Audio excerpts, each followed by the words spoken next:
Hello hobbyists and welcome. When I first created the concept for getting on the tabletop, it was mainly to stay for my Necron Army for Warhammer 40k 10th edition, which of course 10th edition is fast approaching us as the time of this recording. But I wanted to paint other models, but I wasn't sure how exactly to title those videos. But as I have come to learn, I think getting on the tabletop is a great title for those videos because that's what we're doing. We're painting up models to get them on the tabletop. As generic as that sounds. So that's what this series is now about, painting up models for the tabletop. And let's celebrate painting up our first non-40k model with a Sherman M4 tank.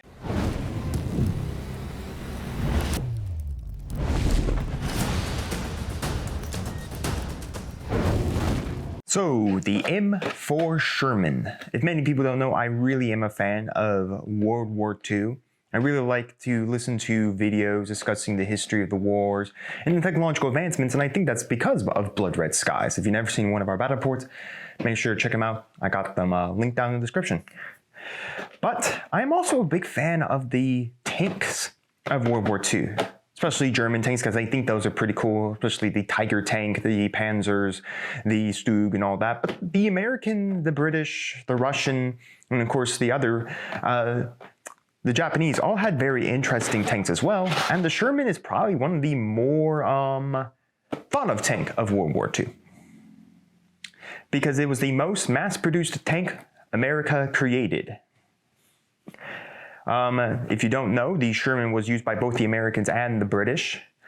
Widely produced, has a bunch of different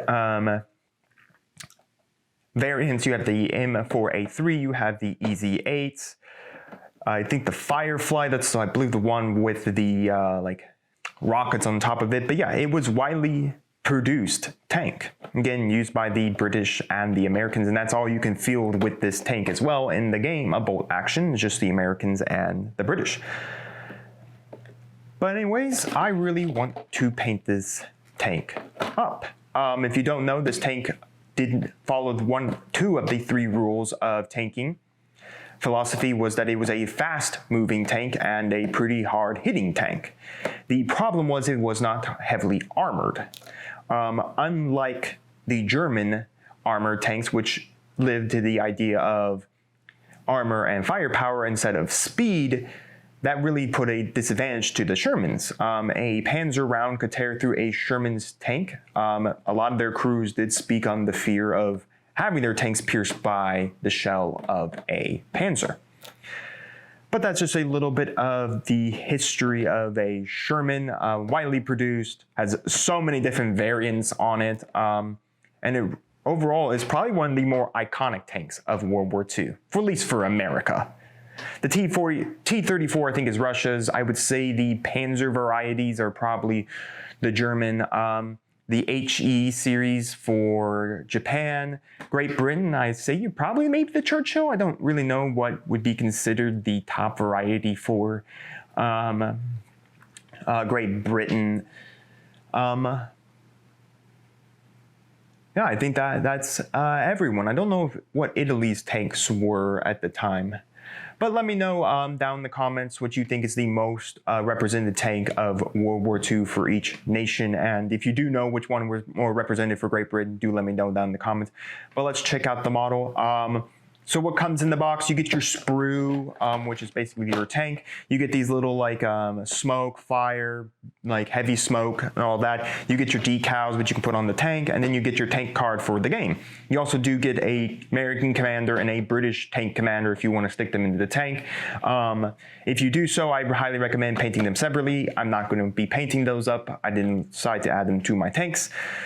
But let's check it out because I've already assembled the tank all together. So here it is, the tank fully assembled. I have done a sub-assembly here, keeping the turret of the tank and super gluing it to this holder here that allowed me to paint it separately from the main body of the tank.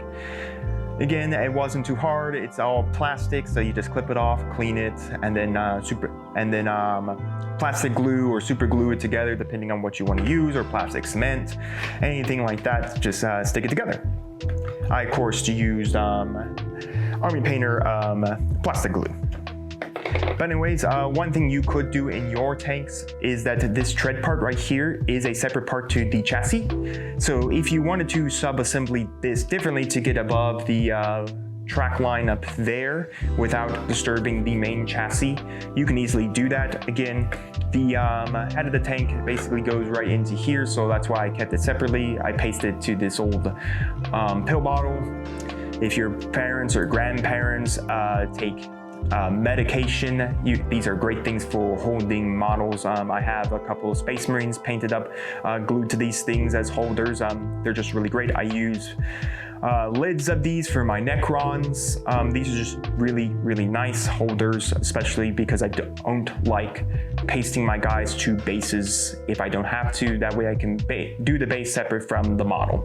Again, this doesn't have a base, so not really imperative. Now, as you can see, the model is already green. Well, it doesn't come in that. It comes in your gray standard plastic.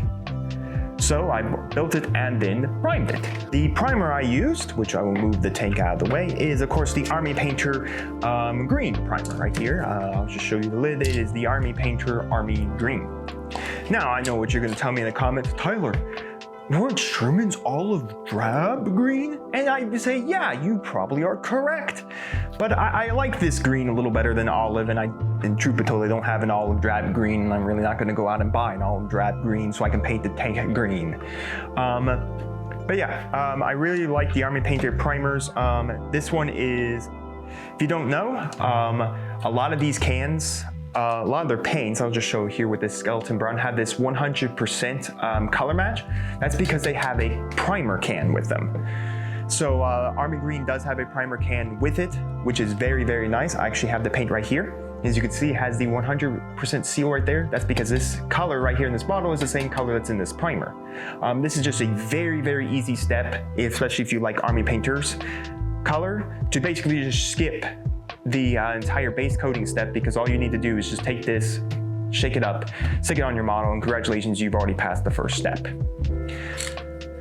Now with that first step complete, it is time to do the rest of the steps. So I think the first thing we're going to do is we're going to wash the model, because this is already base coat color, and then we're going to do a dry brush over that, because it's the easiest way to deal with highlighting all the little bits and pieces of the tank instead of going through the normal edge highlighting step. So let's get these guys washed. So for the washing step, we're going to do 1 part military shader to 1 part mixing medium. Now I do like this military shader for Army Green because it's just a nice coloration to go with the green. But if you want a darker green, I think there's just a normal green wash you can use, but I think this wash is a little better for this. And again, when we're using this paint, we are going to dilute this paint with the mixing medium. So again, it's 1 part to 1 part. So if you put 2 drops of this down, you want to put 2 drops of this down, so it's a 1-to-1 ratio at all times. Now, of course, when using any paint, make sure to give it a good shake. Make sure we mix up everything together. So I like to mix them up together. Also, as well, make sure, of course, you have clean water and all of that. So anyways, we're gonna pour out these 2 paints onto a palette and mix them up. So we're gonna start here with the chassis. I have a big old Army Painter. I think this is a monster brush. Yes. So anyways, I have, of course, some paint here. And of course, what we're just going to do is just drag this across the entire model. We're gonna make sure there's no real pooling of the stuff, because that then does some weird things, especially on flat armor like this chassis. So we just wanna make sure we're not leaving big pools of our wash. We're just gonna cover the entire thing. Now, if you want to make this more gritty and dirty, you might want to consider using like a dark wash, like maybe the Army Painter Dark Tone, or you could use Agrax Earthshade if you wanted to say bring a more earthy tone to the tank. Those are, of course, options as well. I'm just going to take more of a green overall look. Now, of course, when painting, don't just stop in the middle of any one area, otherwise you're gonna get into streaking.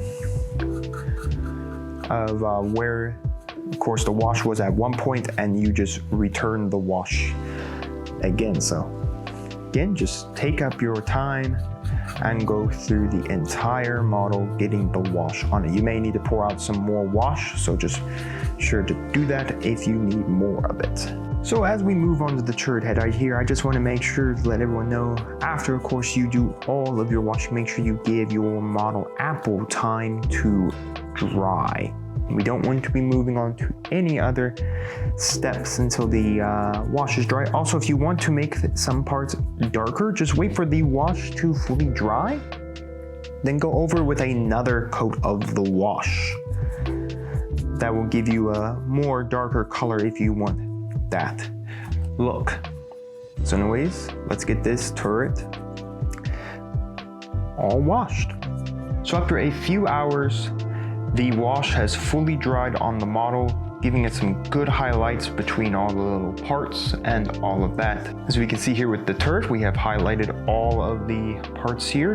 It's really gone into all the cracks and crevices, bringing in all of the highlights, everything like that, which is very, very nice. That's exactly what a wash does. It goes into all the little cracks, crevices, brings those out for us. On the main body of the tank is done the same thing. It's very nice. Again, we made sure not to let it pool on the flat surfaces. It darkens it and doesn't look too great. We've done it in between the lining. We've done the bottom, even though we really won't be doing anything with the bottom of the tank here. And again, all around. Now, the one thing I did not wash was the tracks, because this will be a completely different color, so I'd see no reason to really wash the tracks since we will be doing a different color scheme for that. I did wash the inside here because that will be staying the green. So now we're done with that, we're going to go with a dry brush. Now, if you're not comfortable with dry brushing, you can easily just do your edge highlighting here. Just follow like the rim of the turret top, everything around here, and then you'll be perfectly fine. I apologize, I think my camera was a little out of focus there, so I'm glad now it is focusing. But anyways, dry brushing is just a little better for getting a larger space like this without having to do the edge highlighting. So, well, how are we going to dry brush? We're going to be using a good old dry brush here. I have a medium dry brush here from Citadel. I'd say probably want a larger dry brush, or you can use, Army Painter has some dry brushes that are nice and big. You can use a big old, a lot of people swear by makeup brushes. I have yet to try makeup brushes for dry brushing, but people do swear by makeup brushes. I'm going to use a medium here. We're going to dry brush a combat fatigue. Now, if you're wondering why we aren't using a dry paint like Citadel releases to dry brush over the model, you can. There is a Nurgle color you can use over it, but I have been enjoying using dry brushing with wet paints. So basically, there's dry paints, which are basically dry, that you just dip the brush in and do the normal dry brushing, and then wet paints, which I consider is that you just get it out of the bottle, the pot, anything like that. So we're gonna give this a shake. I have, of course, my palette right next to me that we will be using.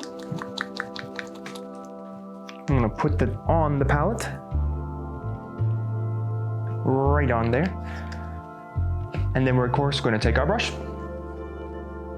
dip it into the paint, getting in all the bristles, and then we're going to take a piece of paper towel and we're going to just work that paint into the bristles.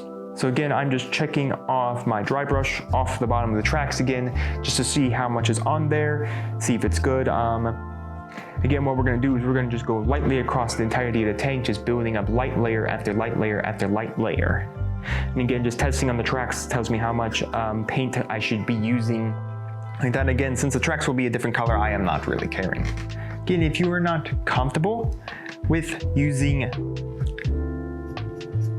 dry brushing, you can easily just simply, basically all you need to do is just edge highlight. So again, we're just going to go gently around each model, and then we're going to gently catch this edge here, and gently just work our way through the model.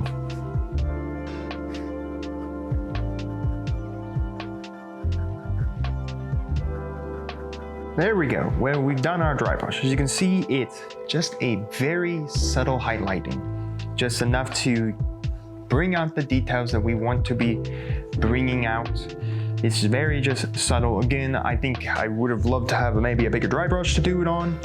But yeah, one thing to stay in caution with, especially with the turret head being separate from the body, is make sure that you don't over dry brush the turret head, otherwise it's going to look very odd sitting on the tank itself, because you're going to see the overbrushing where you definitely could tell the separation between that you did this separate from the main body. But anyways, again, if you want it to be darker or like that, just simply do a quick dry brush over it, and then after you've done that, just then go over it again until you get the consistency color you want for the tank. So we're going to put the body away for now, and we're going to work exclusively on the turret head. Now, why is that? In case I need to dry brush the turret head some more to match more with the body of the tank, I want to have the turret finished first. So we don't have much left of the turret. We just need to do the little lens in here, and then we just need to paint up the machine gun. And that's really it. Everything else will be standard green. If you've ever seen pictures of them, the green was basically everything. There was very little that was not green on a Sherman. So anyways, let's paint up the gun. To do that, we're going to start, of course, with my favorite way to paint Mel's Necromancer cloak, followed up by gun metal. So I got some Necromancer cloak onto my wet palette. I have it onto this very small brush. This brush has been very used. It's a master brush from Army Painter, and I'm just going to go over this. I don't want a big brush because I don't want to get it on the green. I want to make sure that green stays the green we have it. So just a small brush here, just going over the entirety. Now again, we're only really going to put this onto the machine gun and nowhere else. At least on the turret. This Necromancer cloak will be going on to the treads of the tank as well. So if you want to skip a step here, you can of course use whatever Necromancer cloak you have and then maybe go put that onto the treads of the tank. Of course, like I said, we're going to start with the turret first and then make our way to the tank chassis. So let's get this paint on. Alright, so the Necromancer cloak is done. Now again, when using any type of paints, after you water them down, too thin coats, so you don't want a big thick coat because then that just clogs up the pores and the details and everything. You want two nice thin coats. As you can see, I was very, very careful with painting that onto the tank, onto the turret, because I don't want that getting on any of the green. But anyways, now that we got that done, let's just get our little lens done. I'm going to use Kaldar Sky from Citadel. As you can see, I don't really stay exclusive to Army Painter, nor do I stay exclusive to Citadel. I like them all both. I just haven't tried out Vallejo, which if you want an olive drab green for your tank, I'd go heavily with Vallejo, as they have a nice olive drab color. And we're just going to very carefully just get right into that lens. So we've completed the blue. This Kaldar Sky we will use also for the searchlights, the lights on the tank as well. I haven't really decided on the rear lights, if those I'm going to do red or blue, but definitely the front lights will be blue. But now we're going to move into the washes. Now here, if you're asking yourself, washes again, then we just wash the tank? Yes. Now, typically I like to go with base coat, then wash, and then your highlights, whether highlighting by edge highlighting or dry brushing or anything like that. But since I wanted to do the tank chassis, again, the majority of the tank is green, so we just skipped a step for the green tank. The other stuff, we can put the base coats down, then we'll put the washes, and then we'll do some highlighting for that. So again, what washes we'll be using? I'm going to be using Dragunov Nightshade for the blue lenses here. This is Citadel wash. Then a 2-part wash of Dark Tone, mixing medium, again 1-to-1 for the gun barrel. Now then I mixed up the 1-to-1 paint of our Dark Tone, and we're just going to spread that completely over the gun. Again, we're going to follow the same method of how we did the tank itself, making sure we do it nice and thin. We don't want too much wash. We don't want to clog all of the details with the wash, much like we don't want to clog it with our base coat. We want to make sure we don't get this onto the tank itself either. And again, we don't want it pooling everywhere. If you get pooling, just simply take your brush, push away the pooling, or you can go quickly get a dry brush. Different than dry brushing, a brush that is dry, and then use that to pull the paint if it's pooling in a specific area. Now, we've applied that on there. It is currently drying. Again, you have to give it a, it's not going to take it probably as long as the tank is dry, because the tank was a bigger surface area to dry. The gun is not a bigger surface area. So we're going to just quickly, while the turret is drying, to then do our quick little brushing of Dragunov Nightshade into the lens there. Now, when working with Citadel watches, it's a little different because it's not a dropper bottle. Just get a brush, pull some of the paint out, and put it onto a palette. Again, that just gives you some control over how much paint is on your brush. Of course, I'm going to swap to my small brush here for the lens. Just get some paint on there, or get some wash on there, I mean. And then we're just going to gently just put it into the lens. All right, and that will instantly dark up the lens there. So I bring the and a little closer. I don't know if the camera will pick it up, but as you can see, the blue is in there. Yeah, it's a little hard to see. Small little lenses are a little hard to pick up on cameras, but it is in there. So now we're just going to let that dry, but while we're letting that dry, let's actually talk about what we're going to do for the gun and the little lens.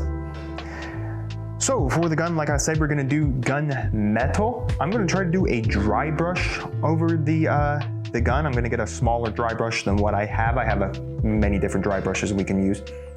But I like Necromancer Cloak and gunmetal because this gives almost a real gunmetal look to realistic, like World War II historical era weapons, or even modern day weapons as well. I just don't use this combo with like my Warhammer stuff because I like the lead belcher over it. Just because I'm not going for realistic in 40K, since 40K is more or less just sci-fi. I did use this on my T-46 airspeeder, which I don't, even though that is sci-fi, I did actually like this combo here. For the lens itself, you can do a few different things. Most combos that I do for lenses or anything like that is I mostly go a triple combo. I will do a Lothran blue color over it, or at least over around like the edging. Then I'm gonna pick a small edge and do a Bathroth blue, and then in the corner, white scar. Now, if you don't want that combo, you could easily just do Lothran blue, ring it around, and then just do a white scar dot. That's all the white scar is just a dot. Now, there is another thing you can do for the lenses to give it a little bit of a shine. Now, we can use Ard Coat from Citadel to actually put it into the lens to give it a glassy look. We're probably gonna do that with the tank chassis as well, but this is a really neat thing I saw a while back when I was starting in 40K. So we're gonna put that over the lens as well. But anyways, it looks like our tank turret and our lens are now dried. So let's get with the machine gun here first. So again, we're gonna use our good gunmetal. Now, of course, once we are done with gunmetal, we will immediately want to change out our water. Now, why that is that any metallic plates have little metallic, like reflection, or I don't exactly know like what the exact term is, but you don't want to mix non-metallic colors with normal colors, because you get the little metallic reflection and stuff in here that makes it metallic into your normal paints, and you just don't want that. And of course, I'm going to be using this Army Painter small dry brush for our little turret. Again, if you do not feel comfortable dry brushing at all, again, you can do this with it. This is just a very small part, so it could be easily edge highlight. Again, if you don't want to dry brush, you can just edge highlight. That works great as well. All right, so got the paint loaded on my tool here. Work it into the bristles. Again, we don't want too much on our bristles. And we're just going to gently take that across the tank. Again, just giving that small metallic sheen. See there? Just a nice reflection off of the metal there, but not too much, just enough to give us a good look overall.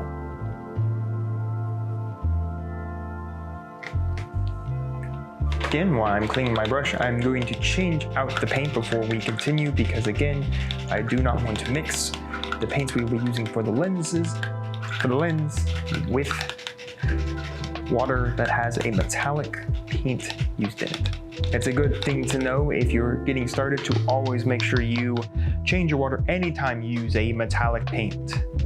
And also another thing, make sure to also change out your water periodically, especially if you use a dry paint. You don't want to, I always change out my water when I utilize a dry paint and after a good while of using a singular paint. So I've gotten some fresh water. This is highly important. Now then, let's get the lens. And the lens is going to be very difficult. If you've never done this before, I highly recommend that maybe you could just live with the blue and not really go with the method I'm using. So what we're going to do here is just a very, very light edge highlighting. So again, we're going to start off with, of course, the Lothran blue. Again, if you just want to do the Lothran blue and that is basically it, no one's going to look at you any odder.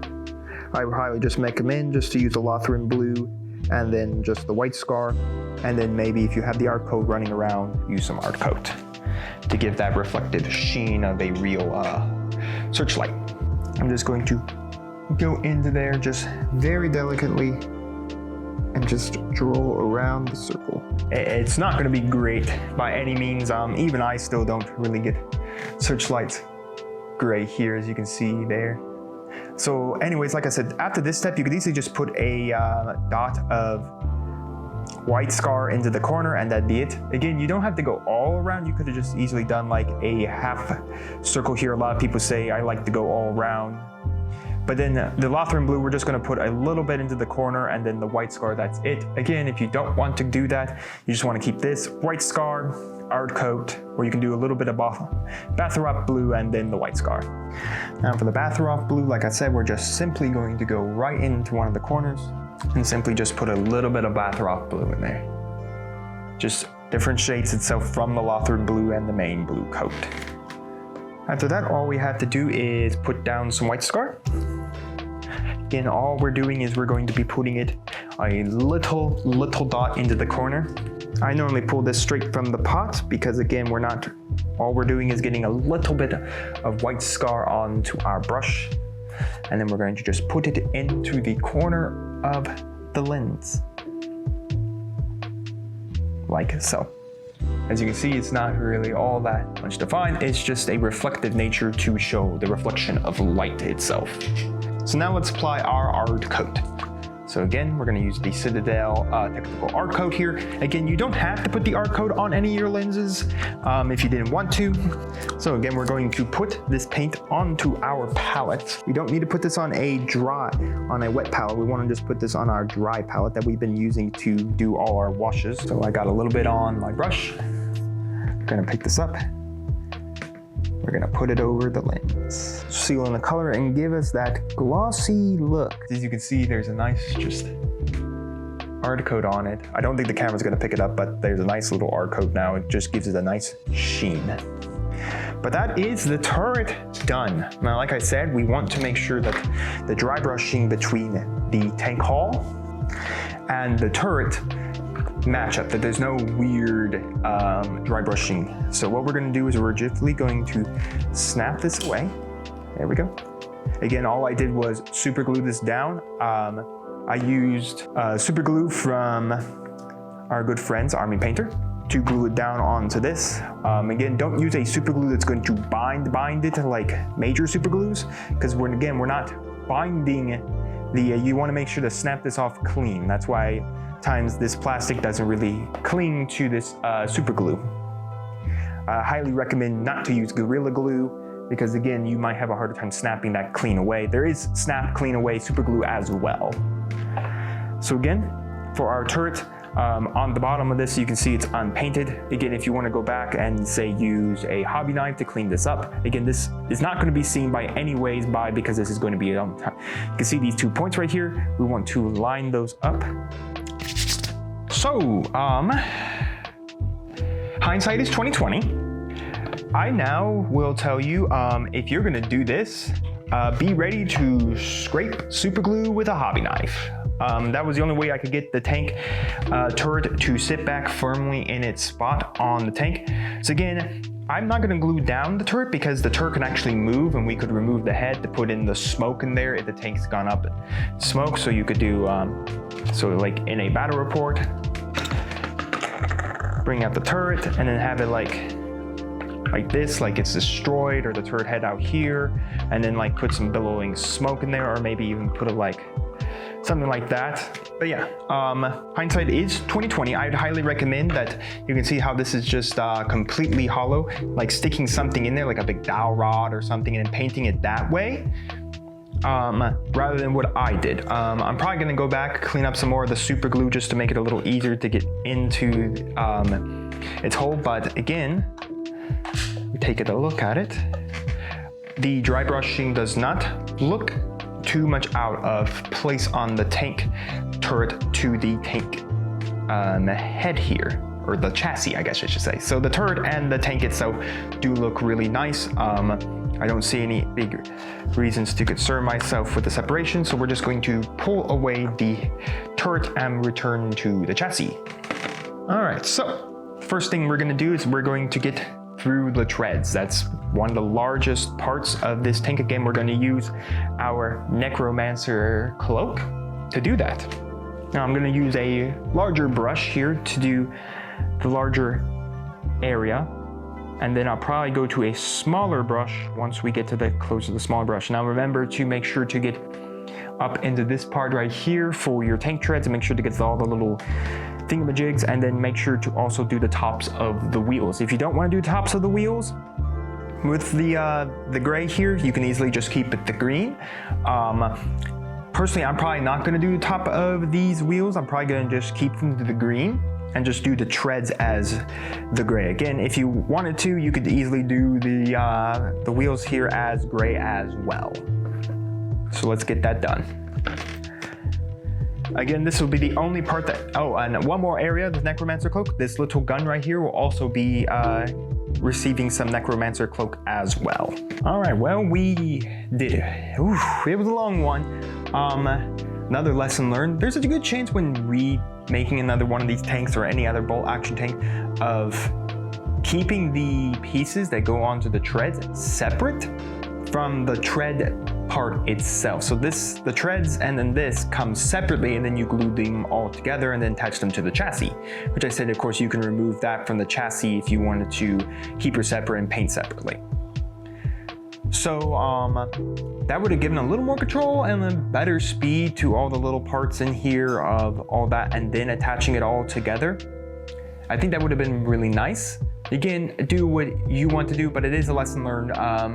Highly recommend probably sub-assembling this separate from the chassis, but make sure to keep the wheel part separate from the chassis so that you can glue all of the treading part together, then this part onto this part, and then glue that onto the chassis.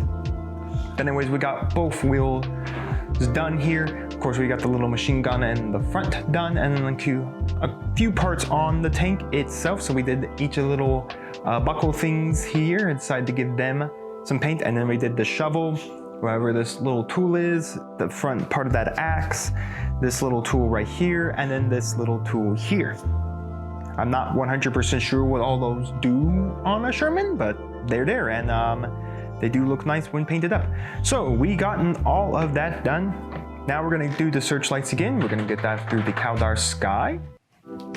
Give this a shake, and then we're gonna do the front two little lights, and I think we're gonna give the, I think that's all we're gonna do, because I think I wanna give the back lights a red tinge. I'm not sure if tanks at the time had red reverse lights, but you know, let's put it over there. Red does seem very plausible. All right, so I got our Kaldar sky here, and I'm just going to then just dip that right into the center of each of these little circles, and there we go. It's really all you need to do. Again, we'll probably put a second coat down on that, but that is the Kaldar sky right there for the two little lights. Now, if you wanted to, my personal opinion, you could bring out the light to this entire area right here instead of like the inside. So instead of where we have the Kaldar sky, you could bring it out to the outer circle if you wanted some more space, or you wanted to say that's the entirety of the light. You could easily do that as well. But anyways, that is the Kaldar sky done. Now then we're gonna use some red for the back tail lights. I like pure red for that. So now that we have some red, we're just going to put it right here onto this light and cover that up. All right, so the red is done. These lights look really nice. So the tail lights are done as well, leaving us only with one thing. The last few objects in here that we need to get some brown to, and to give that brown paint, we're gonna use dirt spatter. I think it gives a nice, rich brown look that I really like. So we got it all done. All the nice brown right there. I did decide to recolor the head of the axe there with some Necromancer cloak, but that really is it. We've gotten all the colors we need to put on for the chassis. So now then, of course, we're going to, of course, now move into the shading. For Necromancer cloak, I know I've said it a couple times, but here once again, 1:1 dark tone ink with quick mixing medium. For the blue, once again, we will be using Dragonhof Nightshade. For the brown, we will be using strong tone 1:1 with mixing medium, and for the red, we're going to be using Carebam Crimson. So we have some paint here now. We're going to apply that. Again, if we feel that's a little too much paint, we'll just grab ourselves a dry brush and pull away most of the paint here if I think it is pooling too much. We've done the crimson, on to the blue. And we're just going to dab it right into where the blue is. Now let's get on to the brown. Again, we're gonna do a 1:1 with strong tone and quick shading mixing medium. Now that we have that mixed up and on our palette, we're just to gently go across all of the brown parts. All right, with that done, we now move to the final part. We'll take our dark tone and mixing medium. And we're gonna mix ourselves up a whole batch worth of dark tone to put on all of our steel parts. Dark tone mixed up, we're going to apply that over all of the Necromancer cloak areas. Well folks, we finished it. So we've gotten, of course, so we got the strong tone, the dark tone, the Carebam Crimson there, of course our blue in there, and then of course we went through the entirety of the treads. We went through the little side treads as well. But yeah, we are officially done with the shade. Now we move on to, of course, the highlights. So I think the first thing we're going to highlight is, of course, the gray. It is the largest portion of the tank itself. Then we'll get to the red and we'll get to the blue. So for the gray, once again, for our Necromancer cloak, we're going to use some gun metal. Now, I'm going to change it up here. I'm going to show you what it'd be like if I decided to go through the path of edge highlighting. So we're going to edge highlight the little gun in the front, the stuff back here, and we're going to edge highlight the tracks. So I think it's more important to talk about edge highlighting the tracks here. For edge highlighting the tracks, I'm just going to pick out this little part right here and edge highlight that, because that's really the only part I want to be bringing out from the track itself. You do not have to do the bottom part. As you can see, the tank right here kind of just sits like this. So really the only parts I could see, these parts right about here where the tank doesn't sit flush with the ground. Again, you could even just ignore painting the bottom of the track and just paint these little side things, because then it gives the illusion that someone's there. Now we are going to paint the little rivets here and the little rivets in there as well, but again, if you didn't want to paint the entire bottom of the track, the gray, you wouldn't have to. Again, you only really need to edge highlight the portions of the track that are going to be visible to someone on the tabletop. Apologies, my camera was out of focus again. But yes, you only really need to edge highlight those parts of the track because that's the only really thing going to be visible. Again, I'm going to go through and edge highlight the entirety of the track just because that's my thing to do. But again, for your own sanity, if you don't want to do that, just edge highlight the top. And then for the little rivet, the side things, what you're going to do is you're just going to drag your brush across the flat surface. For the little rivets inside, we won't be doing the rivets on the inside again because those are not going to be they're not going to be seeable at all from any angle your opponent's looking at. So we only want to do these little spike things in here someone's going to see from the sides. So for those, we're just going to tip the tops. And that's how we're going to edge highlight the entirety of the tracks. For our gun, that's going to be a little different. I want to go back to a dry brush for that. So we're going to just gently do a dry brush.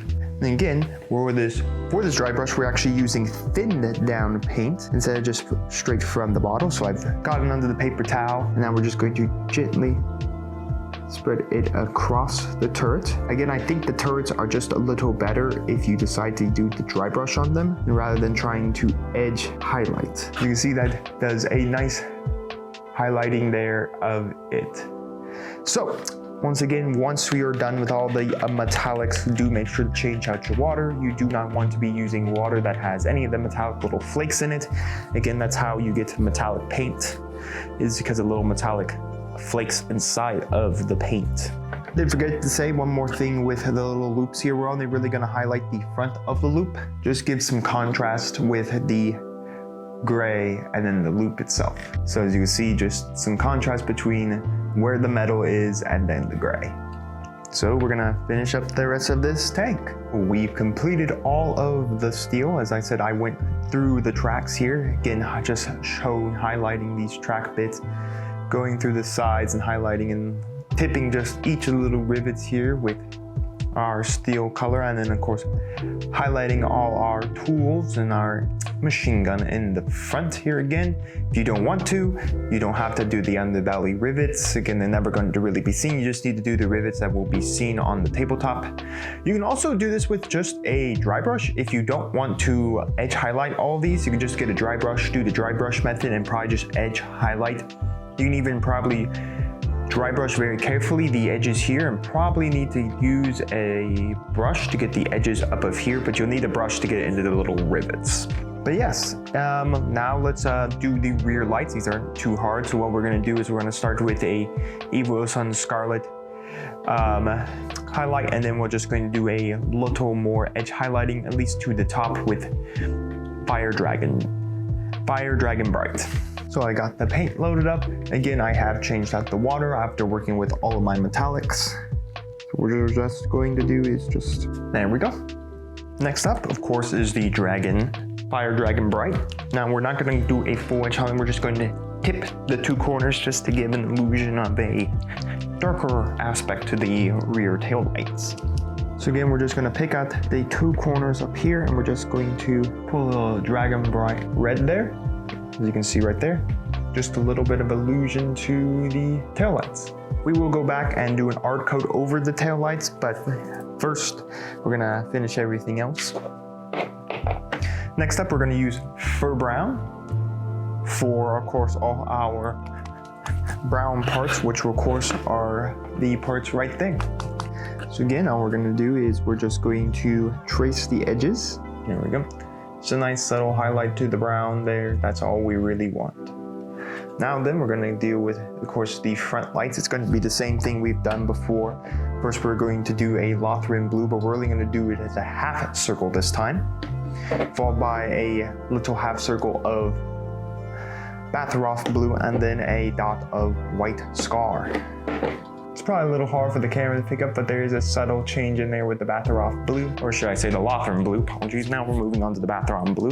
All right, there we go. So the camera finally focuses. You can see we've got the Bathroth blue, and then of course, the Lothran blue there. Again, the Bathroth blue just coming up a little bit of the Lothran blue, and that's all we really want to do for the lights there. Again, it's kind of just a similar nature what we did with the rear lights, just giving a little hint of that, of the Fire Dragon Bright. Now all we're gonna do is put a little dot of white in there. A little dot of white. The last thing we need to do is just put an art coat over the lenses. Again, we're gonna use Technical Paint art coat for that. Got the art coat down on both of these. So we've done it. We've completed the painting process. It's all done. This is a very simple paint scheme because it's all it really is green, a gray that we gave a metallic shine to, and some blues and reds for, of course, our lights. And then, of course, brown for the parts that need to be brown. But that's really about it. So before we go into varnishing the model, we're going to put on some good old decals. I think what we're going to do is we're going to take the big star right here. I think we're going to take 2 of these stars for the turret. And then I think we're going to take this little decal and this little decal right here for, of course, the 2 little side parts right here just for some numbering.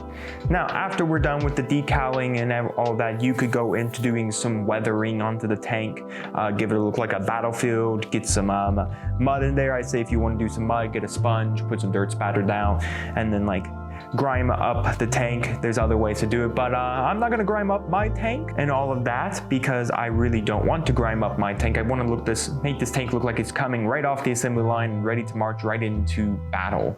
Again, you can do scratch marks, all that stuff, any of it that you want to do. Again, it is user's preference. Let's talk about working with decals. So if you've never worked with a decal, what you want to do is you want to get a nice mat, the hobby knife, a pair of scissors. I like to use Q-tips. A lot of people swear by varnishing your model first. Some people don't do that. It's user's preference. I have my clean water here for the decals as well. So what we want to do is we're just going to cut out the decal. So we're going to pick this big star right here, which is going to be the front of the tank. We're just going to cut around that star. So after that, after we get it good and cut, we're just going to pull it away. Well, it looks like it wanted to be pulled away, but I have to score this mark just a little better. There we go. After that, we're just going to dip it in some water. What you want to do is you just want to let it absolutely soak with water. That way the decal is capable of being removed from the little paper. So again, you can let it just soak there for a little while. I'm going to be using my palette over here to then put it over. And like I said, once we're able to push it away, so it should go right about front of the tank, right about here is where we're going to plan to try to put it. So that's probably going to take a little while to fully soak through to get the decal. In the meantime, why don't we cut out the rest of the decals and let them start soaking. So we're going to cut a few stars here. Again, decaling is simply just what you want for the decal. You can put no decals, you can put a few decals. It really just matters how you want to express your tank. Again, that's what weathering is the same way. It's like, how much weathering do you want? Do you want it to look like it's new, ready to hit the battlefield? It hasn't seen any conflict or anything like that? Or do you want to make it look like it's seen a couple months of service or a little while within the service? Again, that is personally up to you. And then we're just going to grab this small little USA marking, which we'll put on the rear end of the tank. Now again, why I say you want to do decals before you start weathering is because we can weather decals. That gives the tank an even more of a lifelike appearance when you can weather up the decals. So the opposite, the same one is of course over here as well. So we'll just get that one. All right, and we just let those soak. One of our decals is ready to go. So what I'm going to do is I'm going to put some water right here, kind of where I want the decal to go. Also make sure my brush has some water on it as well. And I'm going to just apply the star. Get some more water on my brush, and then I'm going to just push the decal around to the position I want it to be. And then I'm going to take a Q-tip and we're just going to remove the water, sealing down the decal onto the tank itself. And again, this will be fully sealed to the tank once we put down a nice coat of varnish. Well, there it is, fully completed. Decals on there ready for a nice varnish to seal them onto the tank. Now, when working with decals this way, do make sure to be very, very careful. Since you're not sealing the decal down onto the model itself, they are going to peel back up if you pull at them. So just make sure you're a little cautious with working with decals that way. But yeah, we've completed the tank itself. So the final step here is to put a varnish over it. This will seal in the decals, seal in the paint, seal in everything we've worked on. So basically just ensuring that there's no further problems or anything like that. That is all that we have left to do. Again, you can use I like to use a matte varnish, not a gloss varnish, but if you want to use a gloss varnish, go right ahead and use one. I like to use rattle cans, and I can use my airbrush as well, whichever one you prefer. But yeah, that is the final step to ensuring that your tank is ready for the tabletop. Well, I hope you guys enjoyed this painting video. Reckoning this is only really my second one since the May the 4th, I still have some things to learn about recording these videos. So let me know down in the comments your thoughts about how I should do different ways of recording this video. Should I zoom in more? Should I do this or that? I'm always willing to learn new things about doing this series, especially because, like I said, this series is going to be about painting models for the tabletop. Whether it is painting more of my Necrons for 10th edition, for Hammer 40k models, Battletech models, Star Wars Legion, Bolt Action, Victory at Seas, Blood Red Skies, Bomb Crisis Protocol. I want to do more of these videos, so I want to make sure this is a good painting experience for you to sit down and watch. So again, let me know down in the comments your thoughts on how I can improve the video or even improve my painting style. I'm more than willing to all those who are more adept at the painting styles to give me some good thoughts about it. But it is time we move into those glamour shots of our finished product. I can't wait to get it on the tabletop myself. So before we get to the glamour shots, do make sure to like, subscribe, and ring the bell so you don't miss out when my videos go live for you, whether that is battle reports, whether that is painting videos, or whether that is discussion videos. You don't want to miss out on any of it. I'd recommend it. And with that, let's get on to the glamour shots.